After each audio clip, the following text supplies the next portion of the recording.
Comissão de Defesa dos Direitos da Mulher. Presidente, deputada Inês Pandeló, do PT. Vice-presidente, deputada Beatriz Santos, do PRB.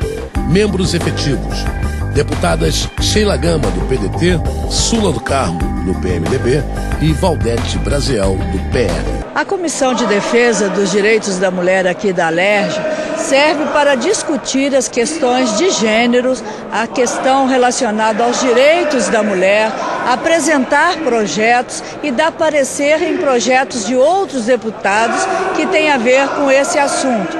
Também estamos inserindo a questão do Disque Mulher, que serve para ouvir as reclamações, também dar informações às pessoas, em geral, da nossa população, sobre as questões relacionadas ao direito da mulher.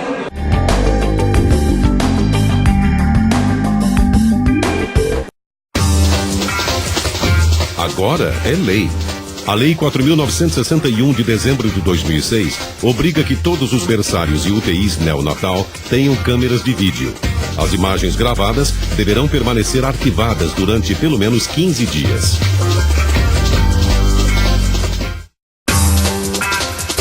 Agora é lei. A Lei 5.059 de julho de 2007 estabelece prioridade na tramitação dos processos e procedimentos administrativos de pessoas com idade igual ou superior a 60 anos. Agora é lei. A Lei 5.059 de julho de 2007 estabelece prioridade na tramitação dos processos e procedimentos administrativos de pessoas com idade igual ou superior a 60 anos. Agora é lei. A Lei número 5.063, de 5 de julho de 2007, cria o programa Gastronomia Turística. A ideia é divulgar nos cardápios dos restaurantes e hotéis informações do acervo histórico e cultural do Estado em 3 idiomas. Agora é lei. A Lei 4.985 obriga estabelecimentos a informarem o nome dos compradores, a quantidade e a espécie de fogos adquiridas.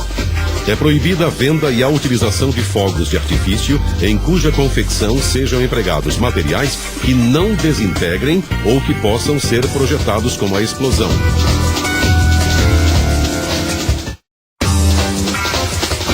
Agora é lei. A Lei 5.040 de junho de 2007 cria o Programa Móvel de Coleta de Sangue e Cadastramento de Doadores de Órgãos e Medula. Um veículo vai percorrer as cidades do Rio de Janeiro para fazer a coleta. O material será utilizado nos hospitais públicos do Estado.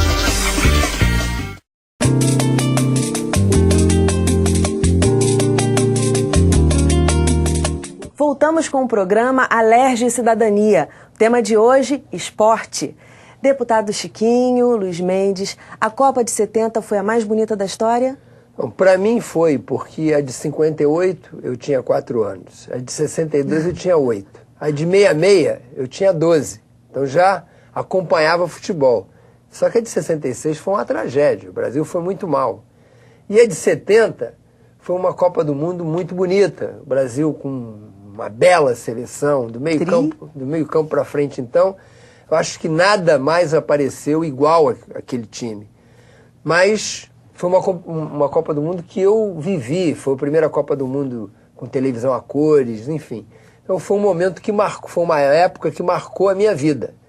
Mas eu tenho certeza que o nosso Luiz Mendes tem algumas coisas importantes para falar daquela Copa do Mundo, porque ele viveu de quantas Copas do Mundo? Fiz 13. 13 Copas nos do Mundo. Locais em que elas foram realizadas. A primeira veio a mim, não é? Foi a de 50. Depois as outras eu tive que sair do Brasil para acompanhar. Mas de 50 a 70, Mendes, qual foi a Copa que mais te emocionou quando o Brasil ganhou? Bem, eu vou dizer para você que a primeira Copa do Mundo foi a que o Brasil ganhou, que foi a de 1958, para mim foi a mais bonita. Porque o Brasil tinha a fama de vira-lata. O próprio Nelson Rodrigues adotava essa expressão, nosso complexo de vira-lata, me dizia. E até ali o Brasil confirmava esse complexo de vira-lata. Não se ganhava.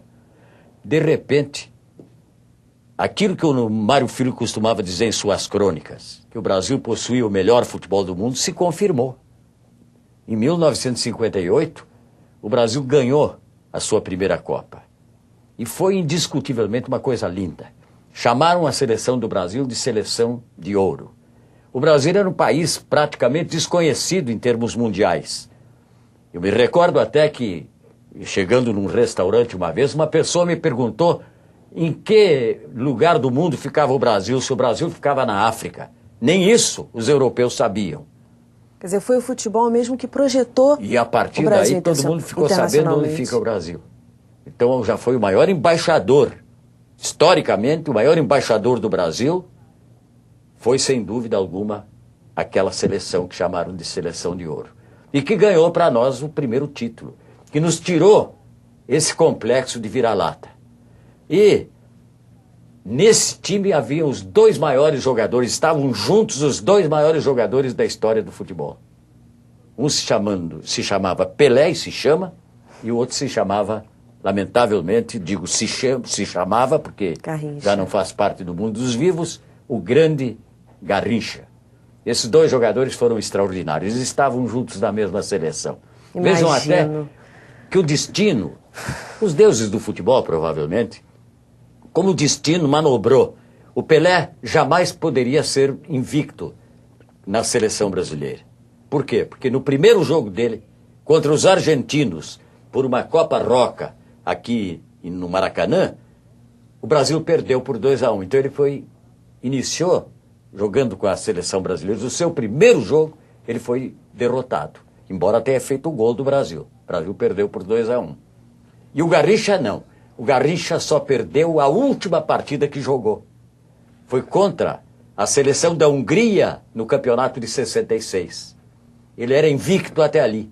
Com mais de 80 partidas da seleção brasileira, ele jamais havia perdido.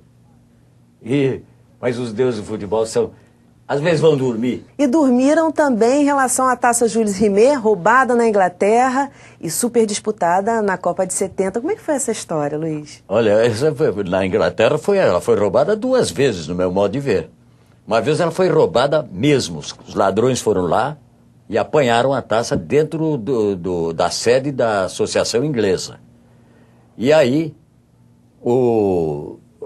a Scotland Yard, a famosa polícia britânica, saiu atrás do ladrão. E o ladrão deve ter ficado com medo e botou numa lata de lixo a taça. E um cachorro descobriu. O cachorro derrubou a lata de lixo e ali estava a taça de Rimet. Essa foi a primeira vez que roubaram a taça. Mas voltou à vitrine lá da Associação Inglesa. E no jogo final da Copa do Mundo de 66, os ingleses roubaram o jogo da Alemanha. E tiraram, portanto, o direito da Alemanha ficar com a taça. E ficaram com a taça para eles. A taça Gilles Rimet foi levantada em 66 pela equipe da Inglaterra. Que já não merecia ter ganho o jogo contra Portugal, não é? Portugal foi também muito prejudicada pela arbitragem. Na semifinal, não foi? Na semifinal, foi, exatamente. Portugal e Inglaterra. Inglaterra. Aliás, desde a primeira partida, a Inglaterra foi ajudada pela arbitragem. O primeiro jogo da equipe inglesa foi contra a Argentina. E nesse jogo, o árbitro expulsou o jogador Ratín, que era a maior expressão do time da Argentina. Era um center-half, como se dizia, para aquele jogador que ficava no meio, entre dois, no meio de campo. Eles chamavam de center-half. E ele foi expulso de campo. Veja, o juiz da partida era alemão. Não falava espanhol, que era o idioma do Ratín. O Ratín não falava inglês. E o juiz o expulsou dizendo que ele o havia xingado. Como é que ele entendeu isso? Exatamente. Agora, o Ratín fez uma coisa tremenda. Ao passar em frente ao camarote em que estava presente a rainha da Inglaterra, ele deu uma banana. Sabia? Ele deu uma banana? Deu uma banana. Mas não é banana, fruta, não é aquela. Sim, o gesto. Não é? E quando chegou na bandeirinha de corner, perto do lugar em que ele sairia do campo, a bandeirinha era uma bandeira da Inglaterra. Ele cuspiu na bandeira da Inglaterra. O Ratín. Nossa. Isso aconteceu. De indignação. De indignação. Mas é coisa de argentino, né? É coisa... O meio argentino é... É o temperamento. Temperamento. Temperamento. E ele reagiu assim. Agora, Mendes, na Copa de 62 e de 62, o Pelé só jogou o primeiro jogo. O primeiro e a metade do outro. A metade do outro. Do segundo. Quem é que deu aquela Copa do Mundo ao Brasil? Foi o Garrincha. O Garrincha foi, nessa Copa de 62, o maior jogador da história das Copas. Nem o Maradona em 86, que empolgou o mundo, já com meios de comunicação mais evoluídos, então o mundo tomou um conhecimento maior, nem o Maradona em 86 foi tão grande quanto o Garrincha em 62. Foi o Garrincha. Deputado, vamos ver mais um pouquinho então daquela festa maravilhosa que aconteceu lá na Vila Olímpica, os 8º Jogos Especiais. Os 8º Jogos Especiais da Mangueira é um exemplo de cidadania, que a gente precisa dar uma atenção muito grande a essa garotada, esses jovens e adolescentes que são especiais. É o que a Mangueira vem fazendo. Com certeza. Vamos dar uma olhadinha então nas imagens, que eu quero que o senhor comente um pouquinho a respeito. Teve a parte artística também, né, deputado? Esses 2 meninos fazem parte do projeto da Orquestra de Violinos da Fundação Cartola, que é um trabalho belíssimo, organizado lá na Mangueira pela Nilcemar, neta de Cartola. Maravilha. Aí, a linguagem dos sinais são crianças que têm problemas auditivos, né? De uma ONG que também trabalha conosco. Agora, interessante é essa apresentação aí, que é uma apresentação de crianças especiais do mini show de samba. Então, a porta-bandeira, as passistas, os ritmistas são especiais. É uma ONG do mestre Robson que trabalha em parceria conosco, com a Mangueira, dentro do programa social. Várias ONGs trabalham em parceria com a Vila Olímpica, Várias né? ONGs, Nesse sentido. Olha, então isso olha é uma coisa só. muito bonita, uma coisa muito emocionante. É uma coisa que a gente assiste a isso e vê como é que é importante dar valor à vida, porque essas crianças dão muito valor a isso. Realmente um trabalho muito bonito, muito emocionante. A gente volta já já.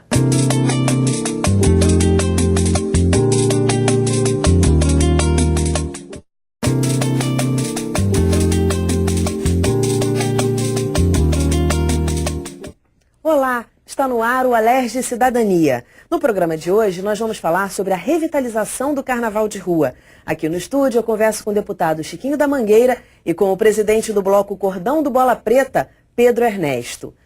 Pedro, antes de falar da revitalização do Carnaval de Rua, vamos falar um pouquinho de história. Antes da década de 90, houve um esvaziamento do Carnaval de Rua. O que provocou isso? Uma série de fatores, eu diria que é até um modismo da sociedade, né? Porque com a inauguração da Ponte Rio-Niterói aí na metade da década de 70, as pessoas passaram a achar que era legal ir para a região dos lagos, né, para as cidades praianas, enfim. E abandonaram um pouco o Carnaval do Rio de Janeiro. Mas é engraçado que, por exemplo, no caso particular do Cordão da Bola Preta, as pessoas diziam, eu só viajo depois do desfile do Bola Preta. E o Bola Preta também se manteve fiel às suas tradições. E eu diria até que o Bola Preta foi muito importante nessa fase do esvaziamento, né? Porque o Bola Preta se manteve fiel à cidade do Rio de Janeiro, continuou fazendo seus desfiles, seus eventos. Inclusive o Bola Preta é o único clube carnavalesco do Rio de Janeiro que não deixou de realizar os bailes de carnaval, né? Os famosos bailes de salão. E a gente teve até uma prova da nossa resistência e insistência no ano de 2008, quando nós perdemos nossa sede 10 dias antes do Carnaval, e mesmo assim nós fomos acolhidos pelo nosso co-irmão, na realidade o nosso pai, Clube dos Democráticos, e nós fizemos nosso Carnaval lá, que foi um grande sucesso. Então eu diria que esse tempo que o Carnaval de Rua ele ficou um pouco letárgico, teve a ver mais até com uma mudança aí de hábito da sociedade. Eu acho que não houve assim um fato, vamos dizer assim, muito relevante que tivesse provocado essa mudança.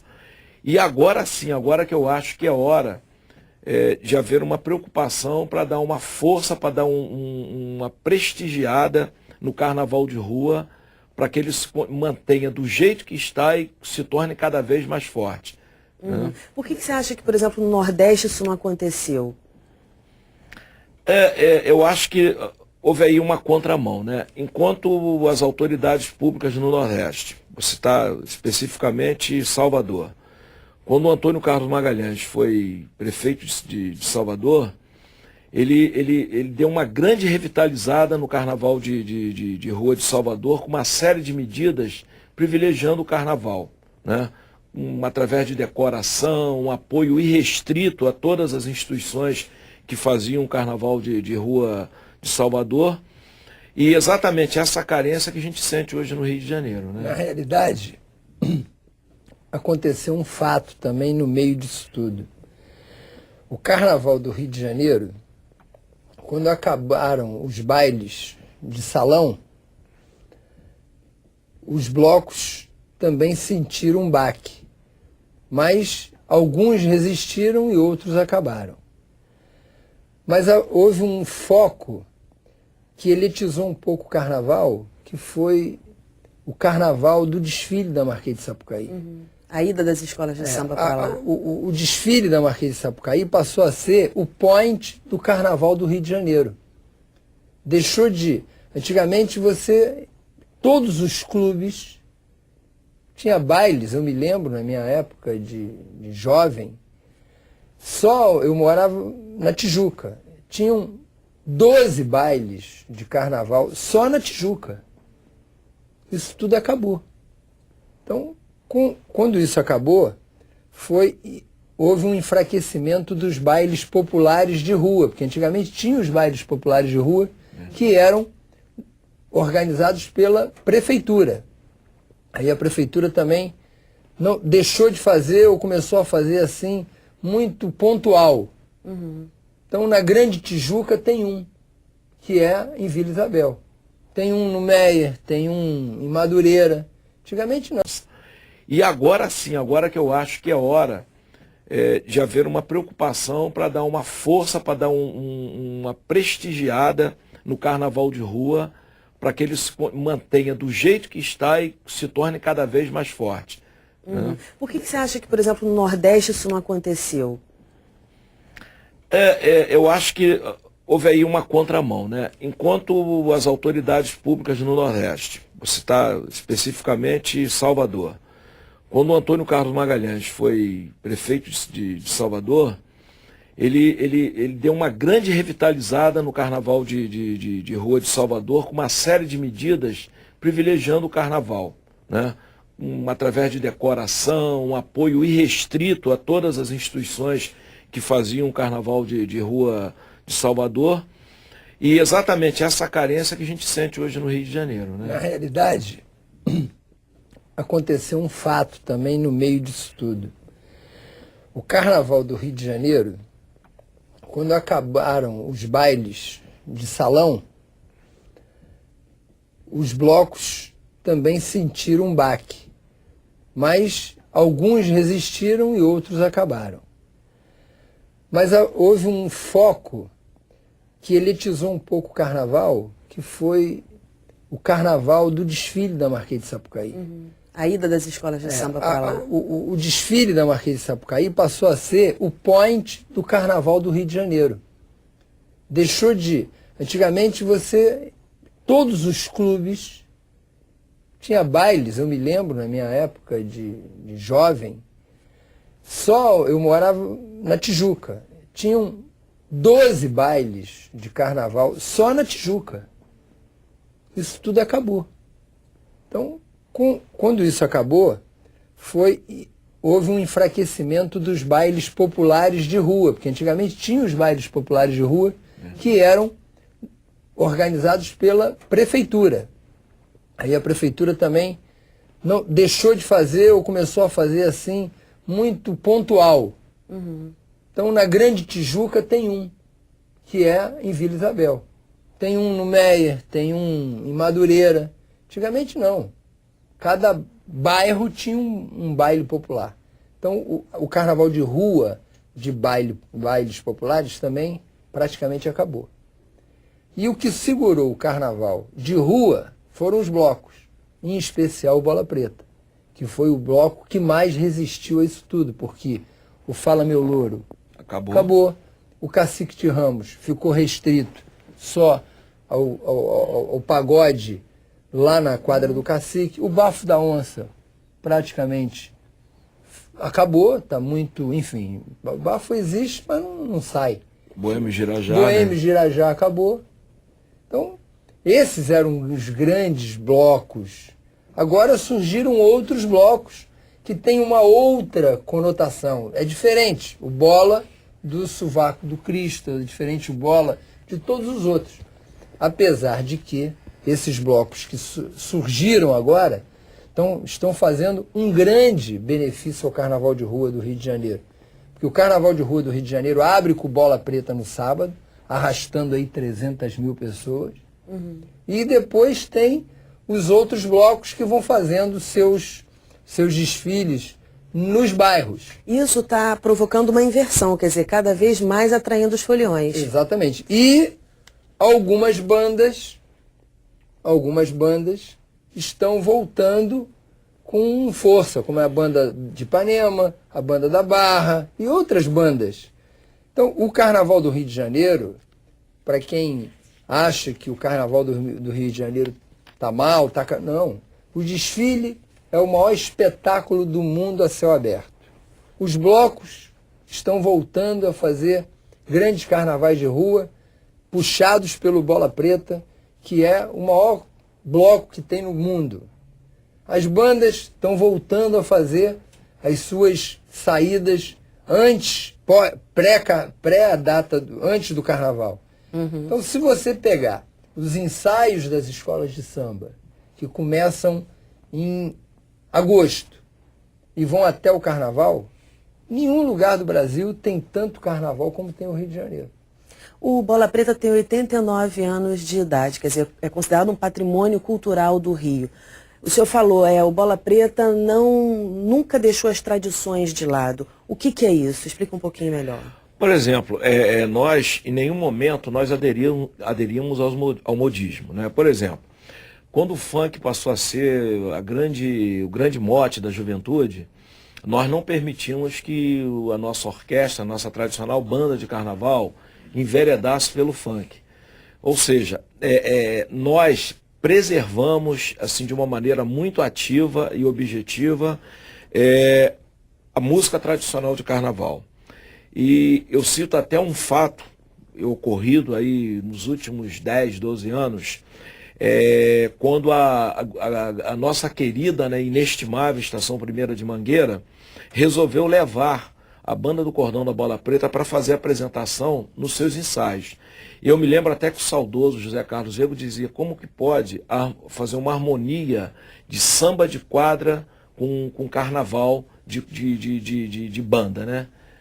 E foi o maior sucesso. A juventude vibrava com a presença da banda do Bola Preta nos ensaios da Mangueira. Você saía do samba enredo para o carnaval tradicional, o que prova que o jovem gosta do que é bom e o Bola Preta faz o que é bom, daí a paixão. E o que é bom é eterno. Com certeza. Nós vamos para um breve intervalo agora. A gente vai para um breve intervalo e volta já já, não sai daí não.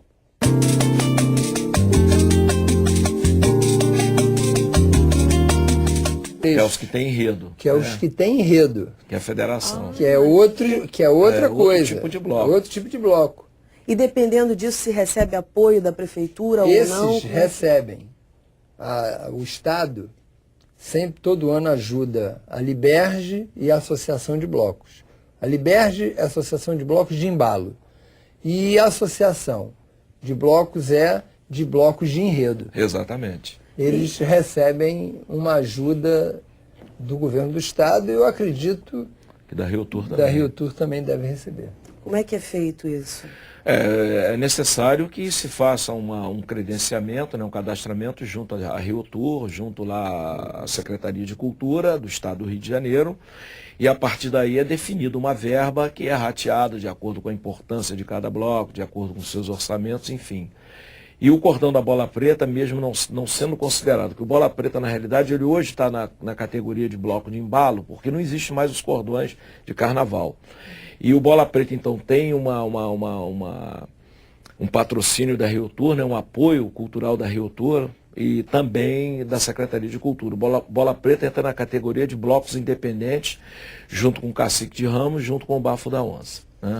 E o Bola Preta tem passado por dificuldades financeiras muito sérias. Muitas, porque como eu falei anteriormente, o Bola Preta, no momento que ele resolveu ser uma instituição maior do carnaval, com sede, com folha de pagamento, uma estrutura muito pesada, em determinado momento ele não enxergou que ele tinha também que ser administrado como uma empresa, ou seja, com orçamento, visando lucro, com controle de tudo.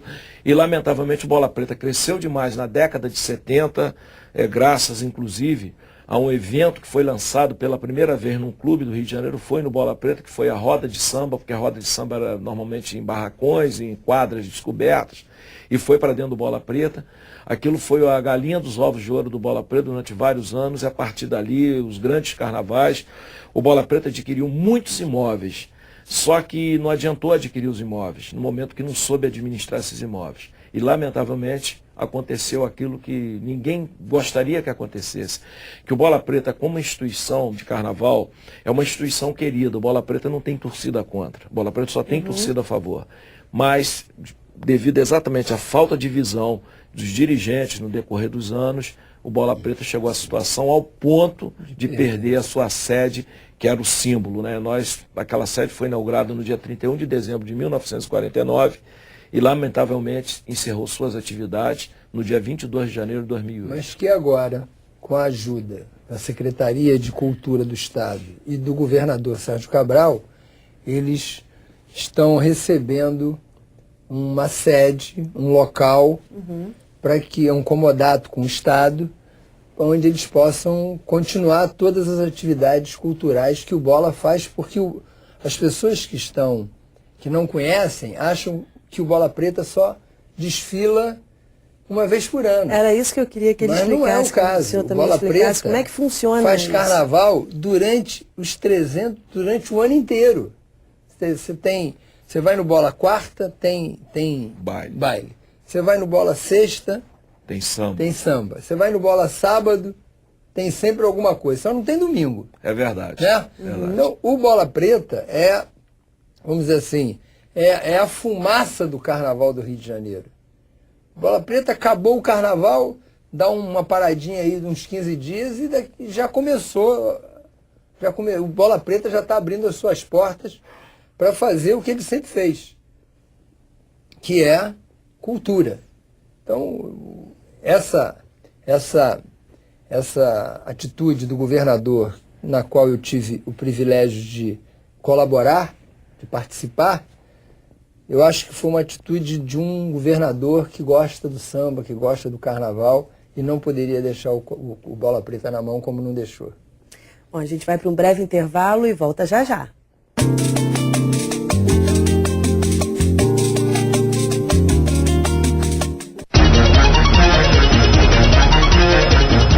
A Comissão de Saúde da Alerj investiga denúncias sobre a perda de 20 milhões de reais em medicamentos e insumos na Secretaria Estadual de Saúde. Deputado, hoje o senhor, como presidente da comissão, ouviu 2 representantes da gestão passada e 2 representantes da atual gestão. Que conclusão o senhor chegou desse debate? Foi quase um debate hoje, né? Não, foi um debate, né? Quer dizer, eles tem um conflito de posições sobre a administração e o que a gente observa basicamente é o seguinte: existe um erro na visão da coisa pública, quer dizer, da gestão passada para a gestão atual, sendo que tem uma diferença. Na gestão passada, os remédios eram comprados diretamente pelos hospitais e agora não, são comprados apenas, são centralizadas as compras, são centralizadas. O que eu notei o tempo todo é que a gestão atual não aproveitou o pessoal da antiga, que eram funcionários de carreira, excelentes, etc. E nem o pessoal da antiga está tendo o equilíbrio necessário para aguentar as críticas, que elas são naturais. Aí dizem, mas não tinha remédio. Tem sim, tem remédio vencido de 2004 na Central Geral de Armazenamento. Da mesma maneira como a Central Geral de Armazenamento atual continua cometendo erros que eu atribuo à transição. Quando você tem uma transição pacífica, equilibrada, onde há humildade das partes, entendeu? Dificilmente você tem um rompimento. No momento em que você simplesmente você usa uma política de terra arrasada, então você chega, não quero mais ninguém e tal, blum, e manda todo mundo embora, você começa do zero. E ao começar do zero, você não tem uma coisa valiosíssima, que é o quê? Informação. Agora, o que a Comissão de Saúde pretende fazer, os próximos passos? Agora nós temos um outro ângulo, né, que são as denúncias sobre as licitações emergenciais que estão sendo questionadas até pela imprensa. Nós já fizemos uma na semana passada, agora vamos para outra empresa. São empresas que foram contratadas emergencialmente, sem nenhum tipo enfim, está questionando por que se pagou mais, por que não se parou com o preço do município, do Ministério da Saúde, etc. E é isso que a comissão vai investigar. Você também falou que pretende ouvir as pessoas que trabalharam na gestão anterior até o dia 31 de dezembro de 2006. Por que isso? Não, o que a gente pretende fazer realmente é levantar, isso é prioridade, todos os processos das compras emergenciais feitas, isto é, que não tiveram licitação. Isso é fundamental na atual gestão. Isso é fundamental. E ler cada processo com calma, tem que ter paciência, ler cada processo com calma. E é isso que nós vamos fazer. Ok, deputado, muito obrigada. TV Alerj, democracia se faz com transparência. Eu tive um namorado, convivi com ele 3 anos, me separei, fiquei um bom tempo separada. Ao me ver com a outra pessoa, ele me agrediu até em casa, me bateu nos meus filhos. E hoje eu não posso sair de casa. 15% das mulheres do Brasil sofrem ou já sofreram algum tipo de violência doméstica, mas apenas 40% denunciam um agressor, que na maioria das vezes é o companheiro ou marido. No SOS Mulher da Alerj, na maioria das ligações, as dúvidas são em relação à violência. Algumas são espancadas pelos maridos e não sabem como proceder, o que procurar, entendeu? Qual órgão procurar. Então, nós fazemos um encaminhamento com o órgão melhor que ela deve procurar. Através desse SOS Mulher, ela pode se encorajar a procurar um serviço especializado na questão da violência contra a mulher, já que o SOS é um serviço de informação, orientação, não é um serviço de atendimento propriamente dito. Mas daqui ela pode ter a informação e se fortalecer mais para procurar um serviço especializado. O serviço tira dúvidas sobre os direitos da mulher e aponta o melhor caminho para que a cidadã faça uma denúncia. Muitas mulheres estão distantes até dos centros de atendimento e ficam com muitas dúvidas, outras tantas não têm aquela iniciativa de procurar, muitas vezes ficam com timidez também. Então, ser por telefone, eu acho que tem a facilidade do acesso, como também da pessoa falar tudo que sente sem precisar se identificar diretamente. O número do SOS Mulher é 0800 2820 119 e funciona das 9 da manhã às 6 da tarde.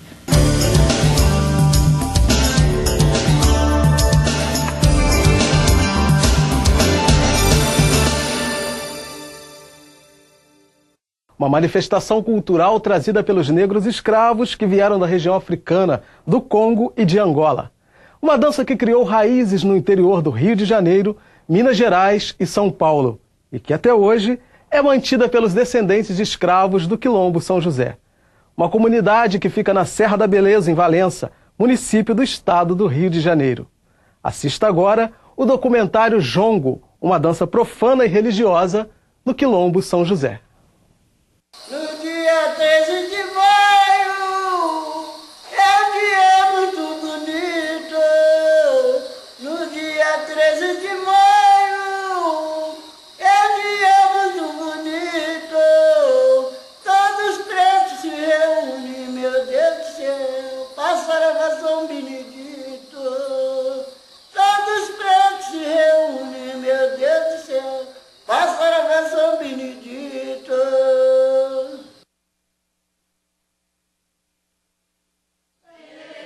A comunidade do Quilombo São José fica no município de Valença e está localizada na Serra da Beleza, uma vista que justifica o nome.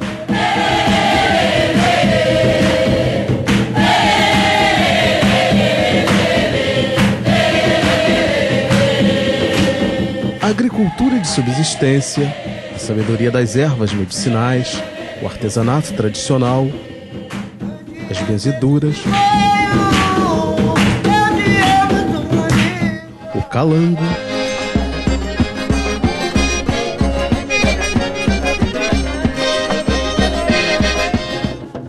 o jongo,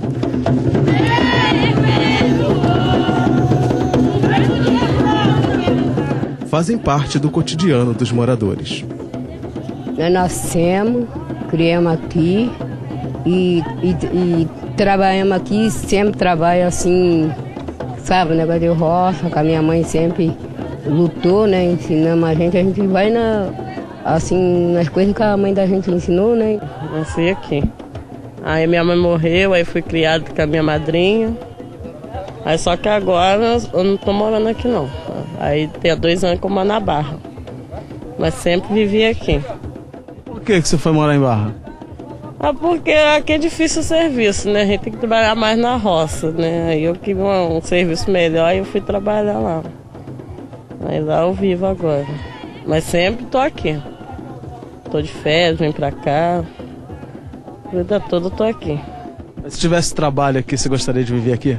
Eu gostaria, que aqui é muito bom, é calmo, tranquilo. E é bom para as crianças, espaço, a gente se preocupar, sabe? Muito bom. A gente vive dia a dia trabalhando aqui, acolá, um para um lado e para outro, né? Mas tudo que a gente queria mesmo é a gente trabalhando aqui com titulação da terra e tirando o nosso sustento aqui dentro da fazenda, que a terra é muito boa.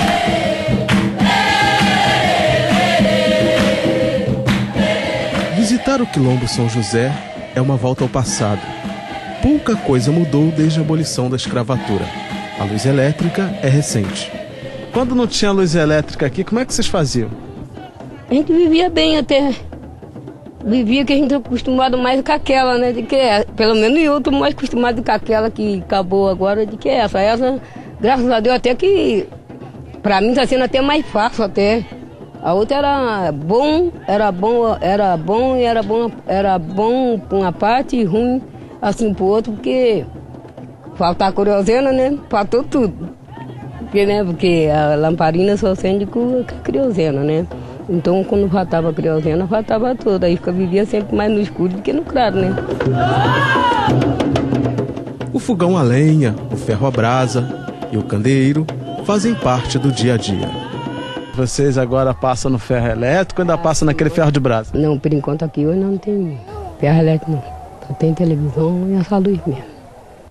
Já tem televisão? Já. Graças a Deus, já. Mas ficou melhor com a luz elétrica ou era melhor antes? Ficou. Pra mim agora... Não, pra mim eu tô acostumando agora, né? Agora que eu tô acostumando, tô achando bom, mas no começo eu tô achando muito difícil, né? De vez em quando tá meio difícil pra mim ainda, não acostumei nada, ainda não.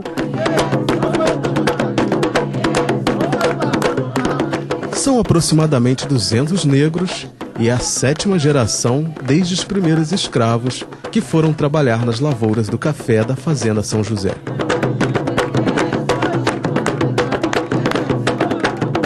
O jongo ou caxambu é um ritmo que veio da região africana do Congo e de Angola, trazido pelos negros escravos de origem banto para as fazendas de café do Vale do Paraíba, interior do Rio de Janeiro, Minas Gerais e São Paulo.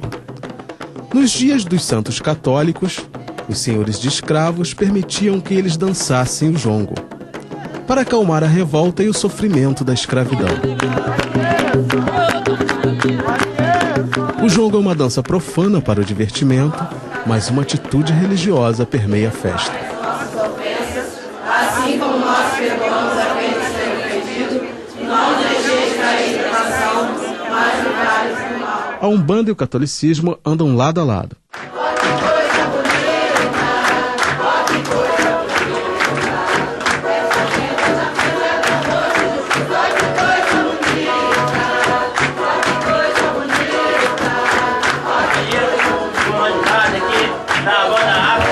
É verdade que o senhor reza, cura as pessoas aqui de quebranto, mal olhado? Isso tudo da vida, né?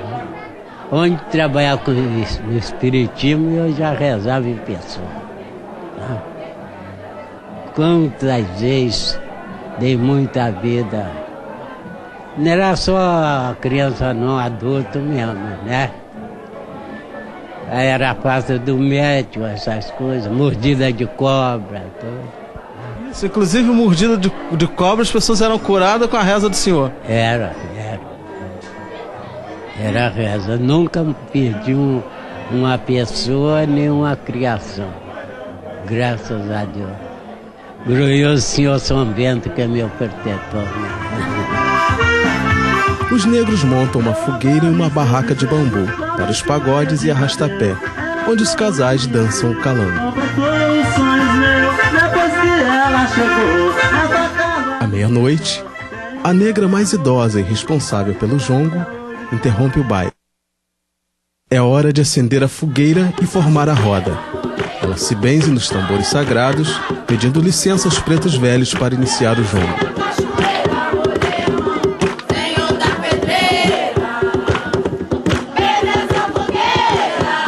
Por que os tambores do jongo são considerados sagrados? Aqui na nossa comunidade, sempre a voz do mais velho é falado pelo jongo, pelo tambor, né? Então, hoje aqui na nossa comunidade, o tambor representa a voz da Mãe Zeferina. Então é aquilo que a gente tem, que ela sempre vai estar presente, né, junto da gente. E hoje a gente tem mais certeza de que nunca que ela está aqui por perto e falando com todos nós na voz do tambor, o som do tambor. Só os mais velhos podiam entrar na roda.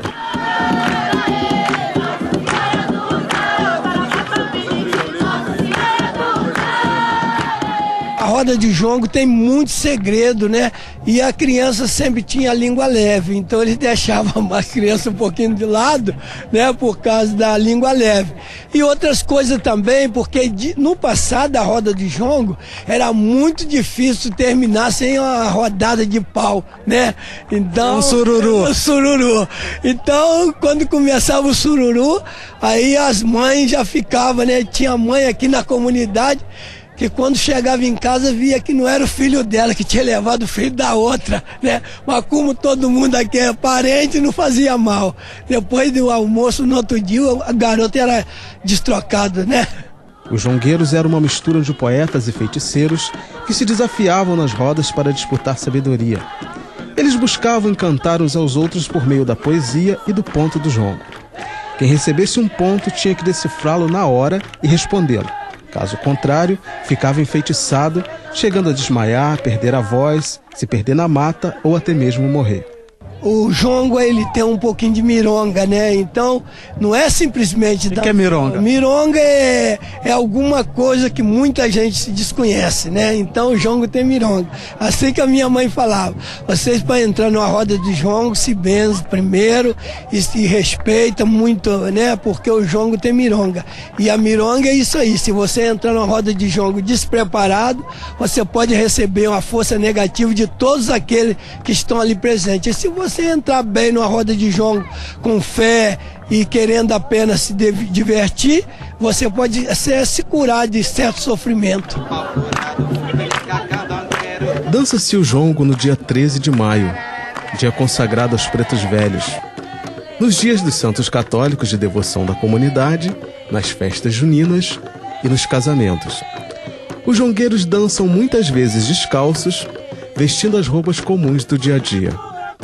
O jongo é uma dança de roda de umbigada. Um casal de cada vez dirige-se para o centro da roda.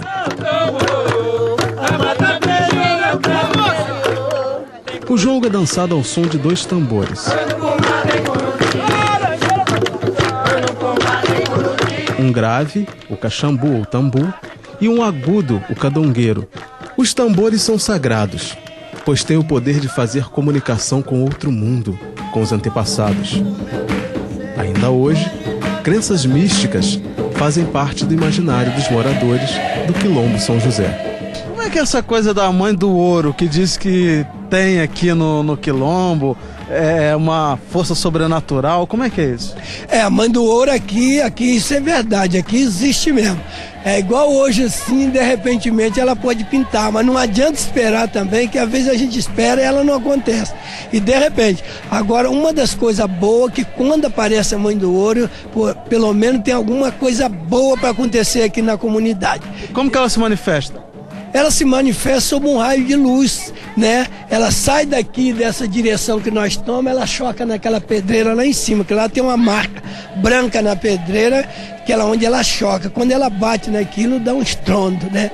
Então ali é um sinal que alguma coisa de bom vai acontecer na nossa comunidade.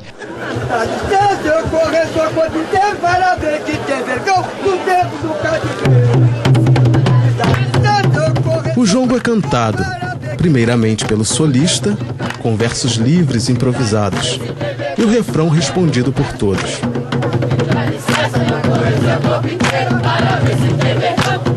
Os pontos e jongos têm frases curtas que retratam contato com a natureza, fatos do cotidiano, o dia a dia de trabalho braçal nas fazendas e as revoltas com a opressão sofrida.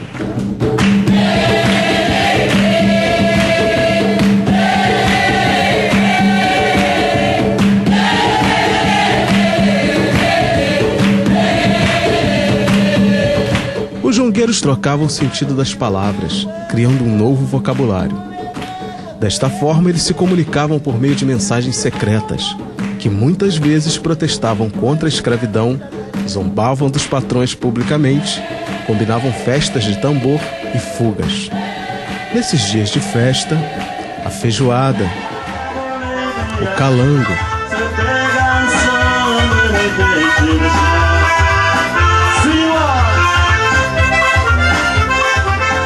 e, é claro, o jongo vão até o sol raiar. O 13 de maio, o que acalenta a gente é por isso que a gente esquece aquela abolição que foi mal feita, que até o dia de hoje a gente não foi atendido. Eu penso que no Brasil apenas há 500 e poucos anos de escravidão, porque não mudou nada. No dia 13 de maio, é um dia muito bonito. No dia 13 de maio, é um dia muito bonito. Todos os pretos se reúnem, meu Deus do céu, passará São Benedito. Todos os pretos se reúnem, meu Deus do céu, passará São Benedito.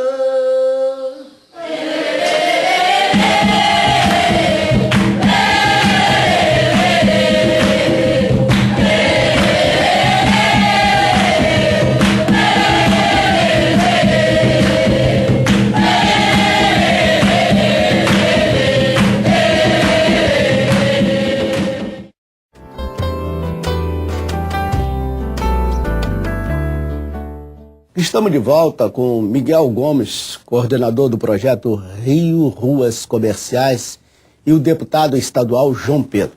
Deputado, nós estávamos falando no bloco anterior sobre o polo gastronômico, a importância, inclusive o Miguel também abordou que é um polo realmente de atração, que às vezes até congestiona ruas.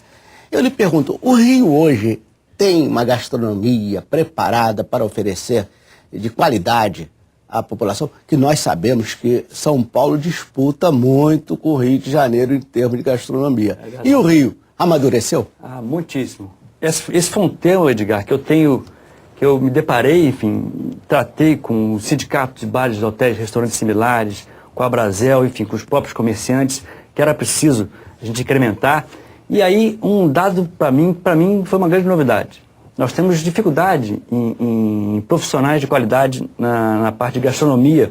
E aí começamos a investir, a traçar políticas públicas para que a gente possa ter treinamento, qualificação de mão de obra, gente, garçom, enfim, todo tipo de serviço que atende a gastronomia. Enfim, isso foi tratado, está sendo tratado. É um conjunto de coisas, né? Evidente, evidente. O prato tem que estar bonito na mesa, mas também tem o indivíduo ser bem servido, né? Edgar, uma questão que eu reputo importantíssima, que é a questão não só atender, quando se fala em gastronomia, a primeira coisa que se fala é o refinamento dos pratos. Mas, enfim, você vai hoje no Centro de Tradições Nordestinas, você vai ver ali também o trabalho da prefeitura, enfim, dos próprios comerciantes, visando a qualificação daqueles profissionais. A vigilância sanitária do município teve um papel fundamental nesse trabalho. Muitas vezes... Está inclusa a saúde alimentar. Claro, a manipulação dos alimentos, o preparo dos pratos, a apresentação, como você bem disse, é uma questão super relevante e está sendo tratada. A vigilância sanitária deixou também de ser um órgão meramente fiscalizador, punitivo, para ser um órgão parceiro da gastronomia, dos comerciantes, para poder orientar. Orientação, Edgar, é um tema, Miguel, que a gente tem tratado, enfim, com muita força. Mudar o conceito da fiscalização para ser parceira do comerciante, dos restaurantes, para poder gerar uma integração. Porque qual é o papel do poder público em matéria de saúde pública, segurança alimentar?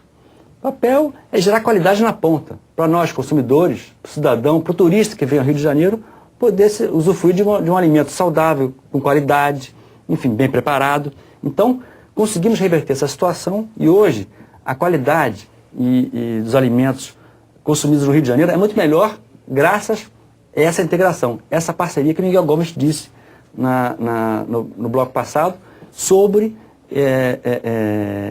esse novo conceito que a gente implementou no Rio de Janeiro de uma parceria em outro nível entre poder público e setor privado. Miguel, e como desenvolver dentro dessa ótica que o deputado está abordando, e acabar de vez, quer dizer, meu ponto de vista, quer dizer, com aquele chamado pé sujo, que muitas vezes tem um belíssimo hotel do lado, eu vou citar, por exemplo, a Rua Gustavo Sampaio, no Leme, que tem hotéis de 4 estrelas, hotéis até em fase de reforma de 5 estrelas, mas lá atrás tem no cantinho assim um pé sujo. E que isso coloca em risco a saúde da população muitas vezes, porque o manuseio do alimento não é feito com qualidade.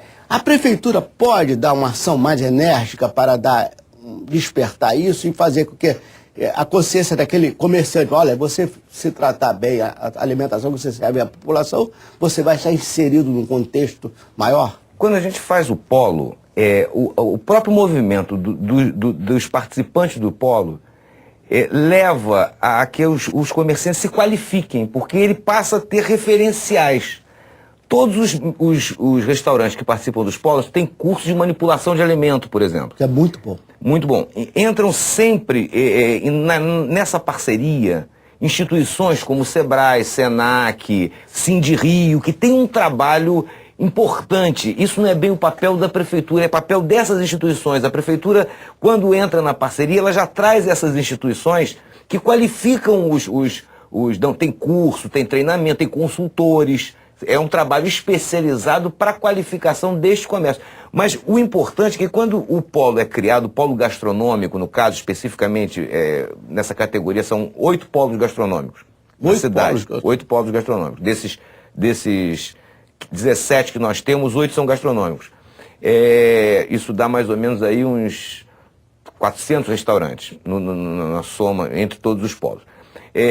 O comerciante que ainda não aderiu muito a este movimento de qualificação, ele passa a ter uma motivação extra para participar de curso, para mandar os seus funcionários para fazer esse curso gratuito de manipulação de alimento, para buscar consultores. Esses cursos são feitos aonde? Esses cursos são feitos nas próprias... Não, esses são dados pela vigilância sanitária, tá? Em locais que são acordados com eles. Por exemplo, fizemos na CADEG, dentro da CADEG. Fizemos em Botafogo, conservação de alimento, tudo isso, não? Isso. E muitos outros cursos são feitos pelo Sindirio, mas eles são motivados. Os comerciantes passam a ganhar um novo ímpeto nessa preocupação pela qualidade. Claro, porque essa coisa do coletivo é muito importante. A gente perde um pouco no Brasil essa coisa, a gente acaba jogando um pouco sozinho demais. E as pessoas, quando fazem o polo, elas começam a ter ganhos pelo próprio fato de estarem juntos. Por exemplo, se você pensar na Intendente Magalhães, os comerciantes de venda de automóveis, eles põem anúncios em jornal, dependem de botar anúncio em jornal. E eles botavam isoladamente. Agora estão fazendo coletivamente Sai mais barato. o que representa. Não, eles passam a ter tabloides, eles passam a poder anunciar em redes de televisão. Isso pelo fato de eles estarem juntos. Conseguimos muitos avanços na questão de segurança. Por quê? Porque nos restaurantes, embora os restaurantes já tenham individualmente os seus vigias e vigilantes, eles não se comunicavam. Pelo fato de estarem no polo, passaram a ter um radinho que eles se comunicam, os vigilantes se comunicam. Então isso dá um ganho muito alto em termos de segurança para a população, porque você tem uma rede de vigilância, não tem mais um vigilante individual. Na General Osório, eu tinha preocupação de estar ali, enfim, exacerbando, que a população ia ser contra, mas eu tive uma reação favorabilíssima da população do entorno. Essa integração quadrado. O Rio ao ar livre é lindo, né? Claro, Edgar, esse que para mim é o grande ganho desse projeto, enfim, desses polos no Rio de Janeiro, é esse. Que a gente poder retomar a cidade, o espaço público para o cidadão carioca. Esse para mim foi o grande aspecto desse projeto. Bem, nós temos que ir para o intervalo. No próximo bloco vamos falar um pouquinho da área cultural e histórica. Estamos aí, 200 anos da vinda da família real, e o Rio de Janeiro teve aqui Dom João VI. É importante a gente comentar como está sendo feito nesse polo de entretenimento, nesses segmentos, tá bom? A gente volta já já, conversando com Miguel Gomes e com o deputado João Pedro. Fica aí com a gente.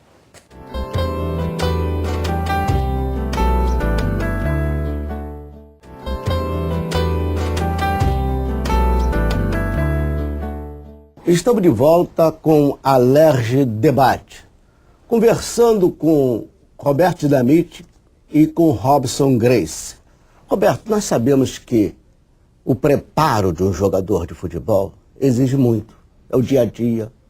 E eu gostaria de ouvir do Robson como é o preparo do lutador de jiu-jitsu, seja do ponto de vista alimentar, seja do ponto de vista dos exercícios físicos. Ô Edgar, é simples. O preparo físico é o preparo físico. Você vê, por exemplo, o Roberto Dinamite, ele tinha uma rotina quando jogador de futebol deveria ter. É verdade. Não é isso, Roberto? E o que exige terça, muito, quarta, quinta, sexta, sábado, jogava domingo, folgava segunda. E na terça então, já estava lá. Terça, quarta, quando jogava na quarta, treinava terça, jogava quarta, folgava quinta. Treinava sexta, sábado, jogava domingo. Quantas horas por dia? Depende do tipo de treinamento. Tem treinamento, como também tem treinamento que você faz para... Treinamento dia de jogo é o mais tranquilo, né? Que é véspera de jogo e tal, recreativa, parte tática, aquilo que tu pode fazer. Até para não se machucar. Porque o Dinamite ainda tem uma escola de futebol. Ainda hoje. Escolinha de futebol que eu acho que é importante. Se fosse lutador, ia ser um tremendo de um casca grossa. Olha o tamanho do homem. E aí, Robson, o preparo físico? É a mesma coisa. É a mesma coisa, Edgar. Não tem muita diferença quando se trata... E quanto à alimentação? Essa é a diferença que a gente geralmente faz dos outros lutadores. Porque a gente procura seguir a alimentação que meu pai fazia, que é para evitar as acidez, a evitar a comer coisas que você engordaria demais, ou que te fizesse a digestão muito difícil. Porque uma digestão difícil, ela vai implicar em quê? Na parte de preparação física. Ela vai te depauperar. Então é uma comida leve, tranquila, à base de frutas, de mel e cereais. E o jogador de futebol também tem assim uma alimentação específica? Não, o jogador por um período... Eu, por exemplo, um período muito grande da minha carreira, eu tinha uma alimentação normal que eu quero dizer, comia praticamente de tudo e tal, esse negócio todo. Mas isso, o Robson está falando, e é interessante, você sente isso. Apesar de hoje, com o doutor Pedro, hoje a gente não tem uma relação muito próxima em razão da disputa eleitoral lá do Vasco, ele está de um lado, eu estou de outro, Mas reconheço nele, e é dentro dessa linha, né, que ele também foi ligado aos Gracies e tal. Ele é faixa e preta. é também nossa, faixa lá. preta, os filhos dele também. Nos Estados Unidos e ele teve também. até um período, no período que ele... Hoje ele continua diretor, vice-presidente médico do Vasco, no período que eu estava como jogador de futebol, e aí a gente tem que separar bem essas coisas, né? É verdade. Hoje a gente está numa situação e outra, mas ele passou isso para mim num período, né, de tomar o mel da parte da manhã, frutas, né, mamão, maçã, bater tudo no liquidificador com mel e tal, adoçar com mel, tomar isso de manhã cedo, isso era meu café da manhã. Os Gracies utilizam muito mel. Eu tomava 2, 3 copos daquela vitamina e tal, ia treinar, só voltava para almoçar. Então, a alimentação também, ela é fundamental. O jogador, ele tem isso. No início de temporada você tem uma nutricionista, hoje os clubes têm isso, faz uma alimentação balanceada.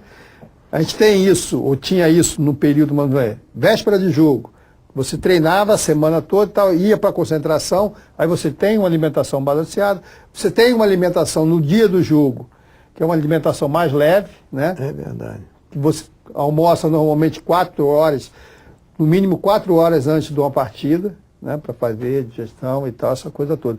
Então eu acho que qualquer tipo, pode ser o jiu-jitsu, futebol ou qualquer modalidade, você vai ter não só um rendimento melhor, né, você vai atuar melhor quando você consegue isso. É uma educação o treinamento também, né?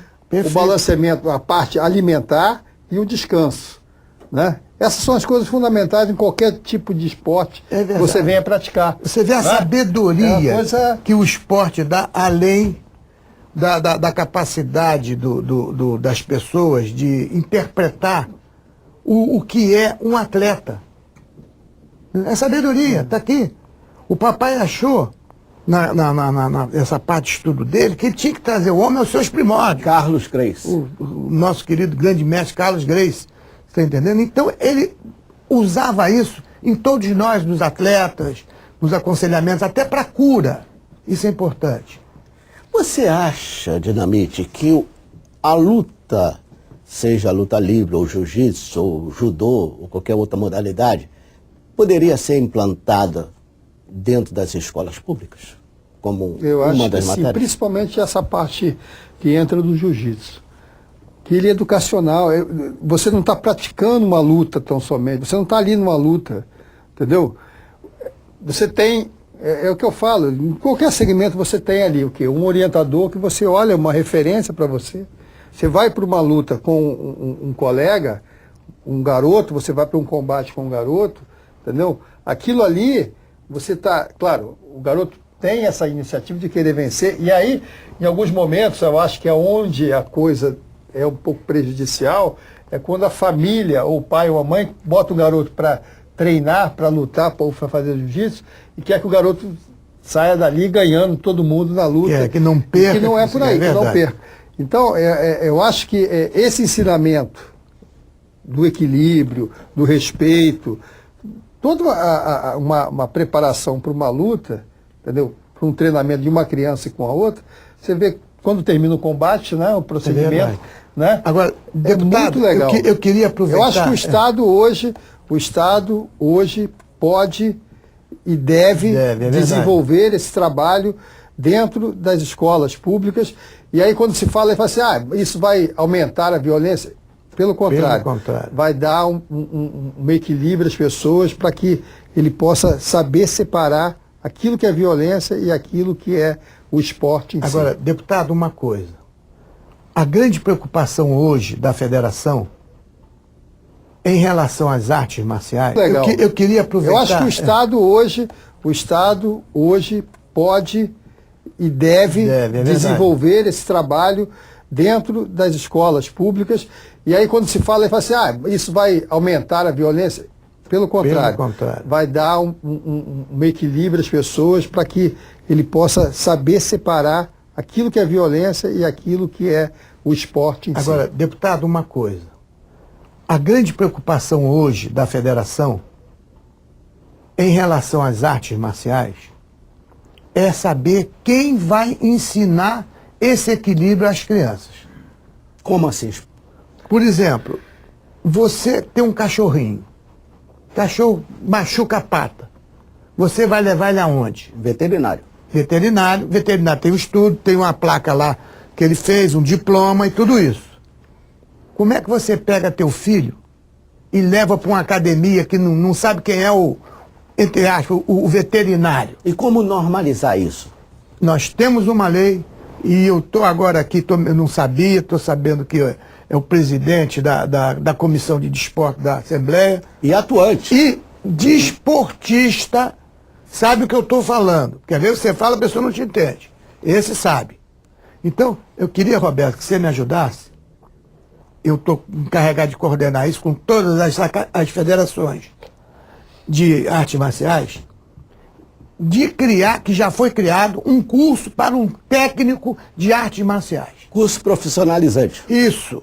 Que dá já está tudo arrumado. A competência. O governo já fez tudo, tá entendendo? Agora nós temos que indicar quem é quem. Bem, nós temos que ir para o nosso intervalo. Vamos deixar para o último bloco discutir um pouco mais isso, essa parte da competência legal do profissional de artes marciais, e também vamos discutir o esporte amador.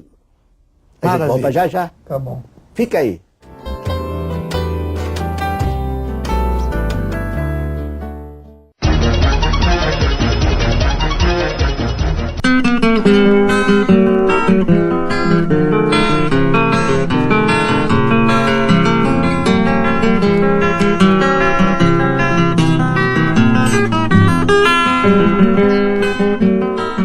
Em estilo neoclássico, a casa de Rui Barbosa, situada no meio de um grande jardim em Botafogo, foi residência de Rui e de sua família até 1923. Hoje, lá estabelecida a Fundação Casa de Rui Barbosa, tem a finalidade do desenvolvimento da cultura, da pesquisa e do ensino, como também a divulgação e o culto da obra e vida de Rui Barbosa.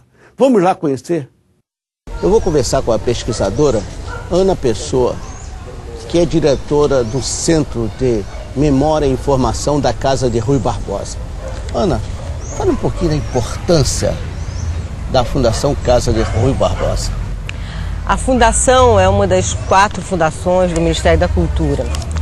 Ela tem um papel muito peculiar, porque ela é um centro de memória, quer dizer, ela tem um acervo muito importante. Ela é um centro de pesquisa muito atuante, com várias linhas de trabalhos na área do direito, da literatura, da história. Ela é um centro de debate, é um centro de reflexão. Nós promovemos constantemente seminários, cursos e palestras. Temos uma editora e temos um site informativo também que disponibiliza textos e informações sobre o Rui Barbosa e sobre os acervos. E como surgiu a ideia de se criar aqui nesse bairro um museu dedicado à obra, ao trabalho, valorizando a memória histórica do Brasil, tendo à frente o Rui Barbosa, obviamente? Quando o Rui Barbosa morreu, ele era já um senhor muito experiente, era um dos últimos representantes da geração dele. Ele já tinha sido candidato a presidente da República, era um senador, tinha tido uma carreira política muito elogiada. Então a morte dele provocou, inclusive o enterro dele provocou uma comoção pública muito grande. Então acredito que o movimento de preservação da casa é um atesto dessa admiração, dessa popularidade que o Rui Barbosa tinha na época. Reforça isso o fato de 1930, depois, quer dizer, a casa foi comprada em 24, com essa intenção de preservar pelo governo federal. Depois preservar a casa e principalmente porque o Rui Barbosa, como vocês sabem, ele era muito conhecido pela inteligência, pela oratória, então a biblioteca dele era muito respeitada. E você vê que até hoje ela é um dos maiores testemunhos de biblioteca do século XIX. Quantas obras tem hoje a biblioteca aqui dentro? A biblioteca dele, quer dizer, que é como ele a deixou, ela tem 60 mil volumes, que já estão catalogados, há uma base de dados disponível no nosso site. O custo de manutenção desse museu é pelo governo federal, né? Governo federal. Implica a contratação de jardineiros, né, de jardineiros mais especializados. Quantos funcionários tem hoje a fundação? A fundação tem pouco, 120. 120, funcionários. né? E ela tem quase um contingente, pelo menos 70 pessoas a mais de terceiro de serviço. De nível superior tem vários também, que são pesquisadores, né? Tem, eu acho que nós temos uns 30, 40 doutores, quer dizer, nós temos uma equipe muito... que é um centro especializado, né? O que é mais caro, cuidar do jardim ou cuidar do patrimônio lá dentro? Do patrimônio lá dentro. Então vamos lá ver? Vamos. O patrimônio sempre... E aqui você assinala de que a função primeira desse imóvel não era a garagem, era a cocheira. Né? Isso aqui era o lugar dos cavalos beberem água. Então, a história da casa de Rui Barbosa é feita por camadas. Essa garagem, né, originalmente foi uma cocheira.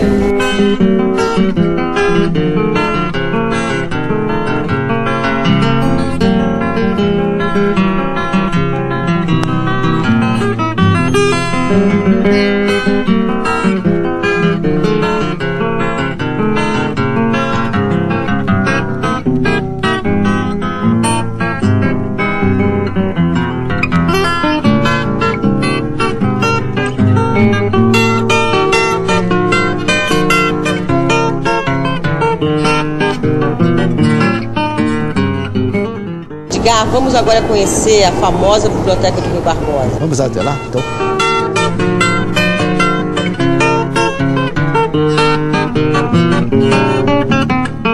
Agora nós estamos no interior da casa de Rui Barbosa. Aqui tem a sala de estar, tem os quartos e, obviamente, a biblioteca de Rui. O Museu Casa nos possibilita isso, né? Você saber exatamente como funcionava a casa, a família, os serviços durante o século XIX e começo do século XX. O detalhe é o bom estado de conservação da casa. Vamos conhecer mais?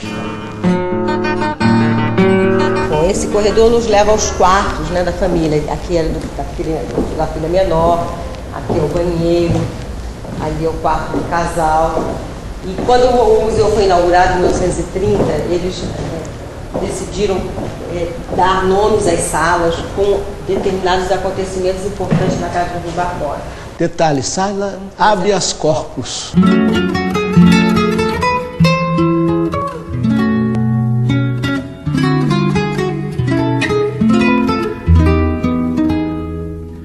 Aqui era o quarto de vestir do Rui Barbosa. Tem alguns detalhes aqui. Roupas, cartola, sapatos.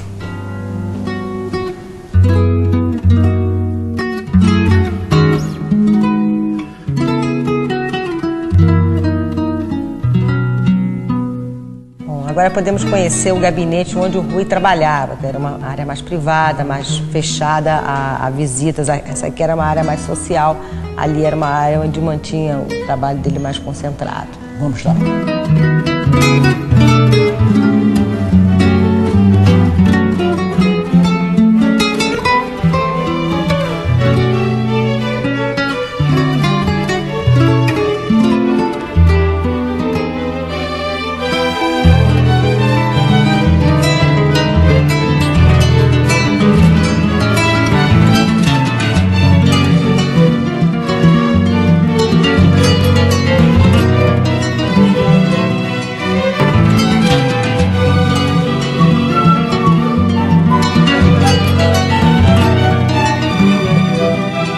O piano era uma peça fundamental das boas casas do século XIX, começo do século XX, então não podia faltar na casa de Rui Barbosa. Quem tocava era Maria Augusta, a esposa de Rui Barbosa, e também artistas convidados, saraus mais importantes, pessoas influentes do meio da corte, né, e da capital da República depois.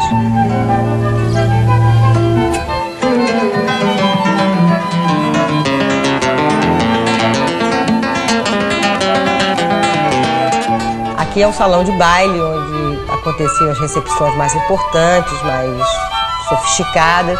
Os convidados entravam, né, pelo jardim, por essas portas. Aqui era o lugar em que se acomodavam. ricamente decorado. Esse trabalho de estuque do teto é uma beleza.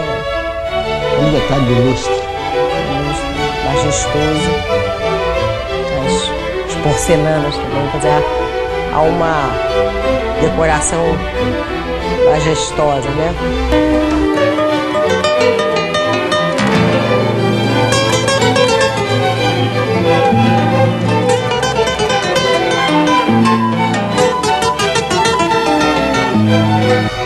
O custo de manutenção desse museu é pelo governo federal, né? Governo federal. Implica a contratação de jardineiros, né? De jardineiros mais especializados. Quantos funcionários tem hoje a fundação? A fundação tem pouco, 120. 120, né?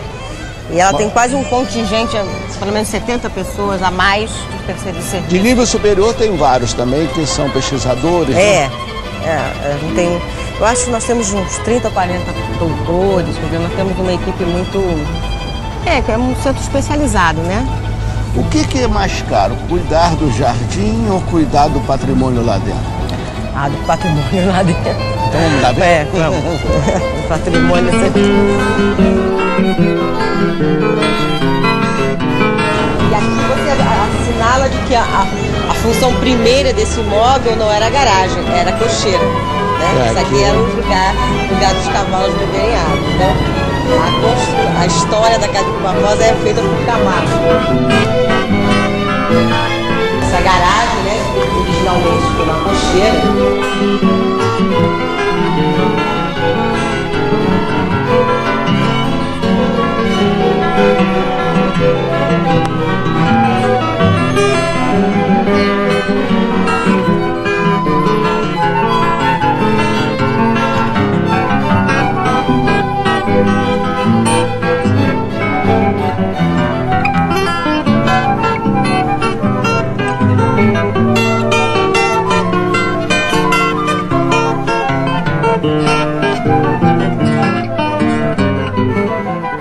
Vamos agora conhecer a famosa biblioteca do Rui Barbosa. Vamos até lá, então.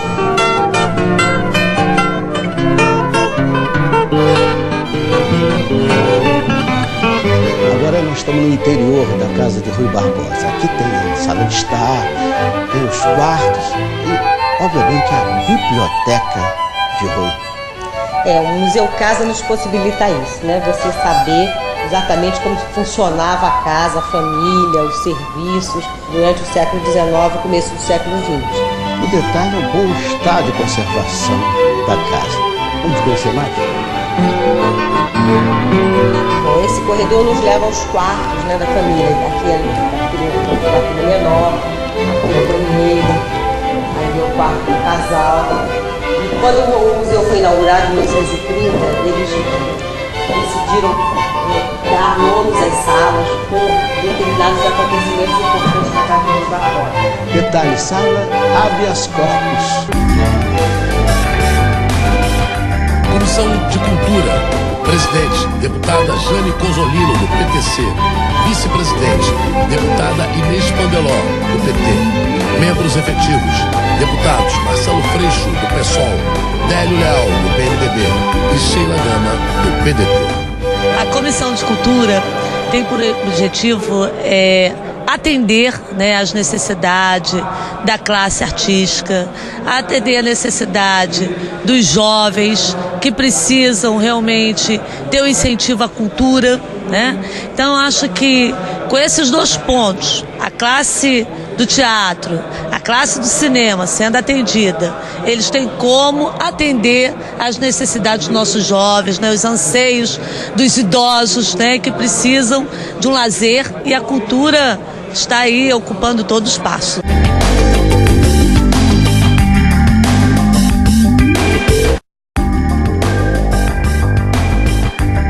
Comissão de Defesa da Pessoa Portadora de Deficiência.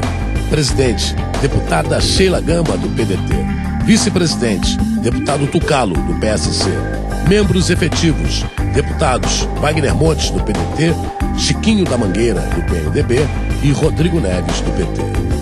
A Comissão das Pessoas Portadoras de Deficiência tem como objetivo atender os pedidos, as solicitações, as reivindicações dessa camada da população que hoje é esquecida ainda. Então, nosso objetivo é que todos os lugares onde nós possamos ir, qualquer outro cidadão possa estar presente também.